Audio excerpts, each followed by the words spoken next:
ఈ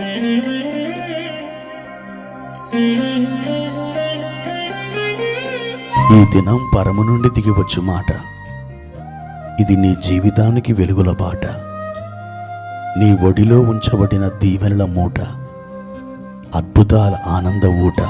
మార్చి 8 సంవత్సరమంతా మీరు బైబిల్ చదివి ముగించడానికి ఈరోజు మీరు చదవవలసిన లేఖన భాగం ఉదయం ద్వితీయోపదేశకాండం 5, 6 మరియు 7 అధ్యాయములు, సాయంత్రం మార్కు సువార్త 11వ అధ్యాయము 1 నుండి 18వ వచనం వరకు.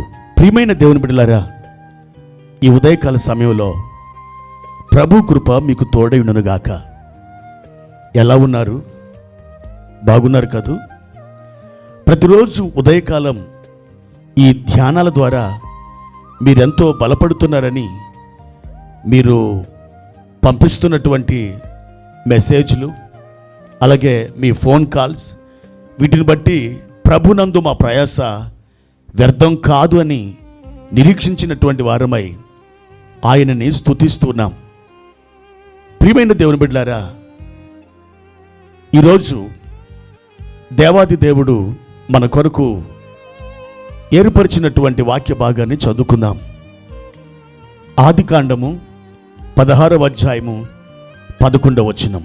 మరియు యెహోవా దూత, ఇదిగో యెహోవా నీ మొరను వినెను, నీవు గర్భవతివై ఉన్నావు, నీవు కుమారుని కని అతనికి ఇష్మాయేలు అని పేరు పెట్టుదువు. ప్రియమైన దేవుని బిడ్డలారా, అబ్రహాం ఇంటిలో ఉన్నటువంటి ఒక దాసి గురించి దేవుడు ఎంతగా పట్టించుకుంటున్నాడో ఈ వాక్య భాగంలో మనం చూడగలం. మన దేవుడు విశ్వానికే దేవుడు. ఆయన భూమికి, ఆయన ఆకాశానికి ప్రభు అయినటువంటి దేవుడు. ఆయన సృష్టికర్త.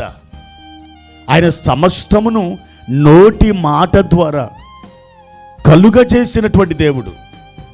ఆయన మాట సెలవిస్తే సమస్తం ఉన్న ఫలంగా అన్నీ కలిగాయి. ప్రియమైన దేవుని బిడ్డలారా, ఈ విశాలమైనటువంటి విశ్వాన్ని మనం అధ్యయనం చేస్తే మన మెదడు వేడెక్కిపోతుంది. అంత విశాలమైనది ఈ విశ్వం. అయితే ఇంత సువిశాలమైనటువంటి ఈ విశ్వాన్ని కలిగించిన దేవుడు ఒక దాసి పిల్ల గురించి ఎంత శ్రద్ధ కలుగున్నాడంటే, శారమ్మ ద్వారా ఇంటిలో నుండి గెంటివేయబడినటువంటి ఈ హాగరు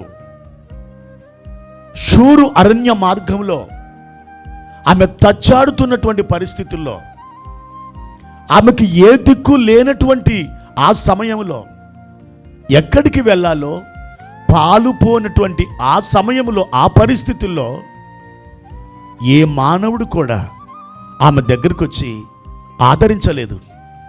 కానీ యెహోవా దూత ఆ అరణ్యములో హాగరుకి ప్రత్యక్షమై మాట్లాడుతున్నాడు. శారాయి దాసివైన హాగరు, నువ్వు ఎక్కడి నుండి వచ్చితివి, ఎక్కడికి వెళ్ళుచున్నావు అని ప్రశ్నించాడు. 2 ప్రశ్నలు అడిగాడు. మొదటి ప్రశ్న, ఎక్కడి నుండి వచ్చితివి? ఇదైతే ఆమెకు తెలుసు.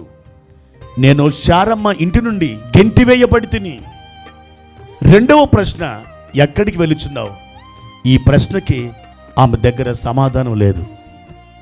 ప్రియమైనటువంటి దేవుని బిడ్డలారా, మీ జీవితంలో కూడా అనేక పర్యాయములు నేను ఎక్కడికి వెళ్తున్నాను, నా పరిస్థితి ఏంటి, నా గమ్యం ఏంటి, నా జీవితంలో అసలు ఏం జరుగుతుంది, ఇలాగూ ఎన్నో మార్లు మీరు తలపోసి ఉండొచ్చు. అయితే దిక్కుతోచని ఆ అరణ్యములో ఎవరు కానరాని, ఎవరు సహాయమునకై రాలేనటువంటి ఆ అరణ్యములో దేవుడు హాగరుని దర్శించాడు. ఆ యెహోవా దూత మరెవరో కాదు, పాత నిబంధన కాలములో అనేకులకు ప్రత్యక్షమై యెహోవా దూతగా పిలువబడి తన్ను తాను పరిచయం చేసుకున్న ఆయనే మన ప్రభు అయిన యేసుక్రీస్తు. ఆ షూరు మార్గంలో, ఆ అరణ్యంలో హాగరుకి ప్రత్యక్షమై ఆయన అంటున్నాడు, ఇదిగో నీ మొర యెహోవా విన్నాడు. నీవు గర్భవతివై కుమారుని కంటావు, ఆయనకి ఇష్మాయేల్ అని పేరు పెడతావు అని చెబుతున్నాడు. నా ప్రియమైనటువంటి వారులారా, ఇంత గొప్ప దేవుడు, బ్రహ్మాండమైనటువంటి విశ్వాన్ని సృష్టించినటువంటి ఆ దేవుడు ఒక దాసిని ఆయన మర్చిపోవడానికి ఇష్టపడలేదు. ఆయన ఈరోజు నిన్ను కూడా మర్చిపోవడానికి ఇష్టపడట్లేదు.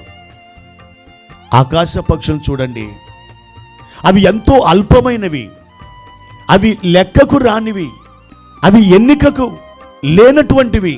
అయితే మీ పరలోకపు తండ్రి వాటిని పోషించుచున్నాడు, వాటి యందు శ్రద్ధ కలిగి ఉన్నాడు. ఇలాంటి మాటలు మన ప్రభు అయిన యేసుక్రీస్తు వారి సువార్తలలో మాట్లాడగా మనం విన్నాం. అయితే ఆ పక్షులనే మర్చిపోని దేవుడు నిన్ను మర్చిపోతాడా? నా ప్రియమైన దేవుని బిడ్డ, ఎంత మాత్రం కూడా ఆయన నిన్ను మర్చిపోడు. ఆయన నీ యందు జాలిగుంటున్నటువంటి దేవుడు, నిన్ను ప్రేమిస్తున్నటువంటి దేవుడు, నీ కొరకు రక్తం కార్చినటువంటి దేవుడు, నీ కోసం ఆయన మృతి నొందినటువంటి దేవుడు. కొన్ని వేల గాయాలు ఆయన తన శరీరంలో అనుభవించాడు. ఎవరి కోసం తెలుసా? అది నీ కోసమే.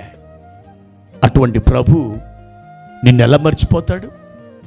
నువ్వు ఏ అరణ్యములో ఉన్నావో, ఎవరి వైపు అయితే చూచి కన్నులెత్తి అటు ఇటు ఎంతో కాలం ఎదురు చూచి ఏ సహాయము రాక నువ్వు అల్లాడిపోయి ఆవేదన చెంది నిరాశతో కృంగిపోయావో, ఈ ఉదయకాలం దేవుడు నిన్ను దర్శిస్తున్నాడు.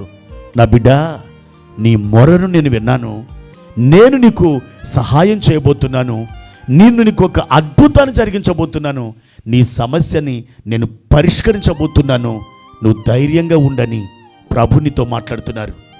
కనుక నిరీక్షణతో ఆయన యందు నీవు సాగి వెళతావా?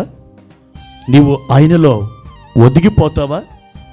ఆయన నిన్ను ప్రేమతో పిలుస్తున్నాడు. ఆయన తట్టు తిరుగు. తప్పకుండా ఈరోజు నీవు మేలు పొందుకుంటావు. ప్రార్థన. పరిశుద్ధుడా, ప్రేమ కలిగిన తండ్రి, మీ ఘనమైన నామానికి వందనాలు. ఈ ఉదయకాల సమయంలో మా ప్రియులు హృదయం పగిలినటువంటి వారై ఈ ధ్యానాన్ని వింటూ మీ స్వరాన్ని ఆలకిస్తూ మీరు వారితో మాట్లాడాలని మా తండ్రి వారు ఆశగొని ఉన్నారు. ఒకసారి మీరు దర్శించండి. పగిలిన హృదయాన్ని మీరు బాగు చేయండి, మీరు ఆదరించండి, వారి కన్నుల కన్నీరుని మీరు తుడిచండి, మీ సమాధానముతో వారిని నింపండి. బలమైనటువంటి కార్యాలు మీరు వారి యందు జరిగించండి. మా నాయన, సమాధానపు మార్గంలో వారి పాదములను నిలబెట్టుమని అడుగుచుంటున్నాను. ఘనత, మహిమ, ప్రభావాలు పొందుకొనుమని యేసుక్రీస్తు నామములో ప్రార్థించి అడిగి వేడుకుంటున్నాము తండ్రి. ఆమెన్.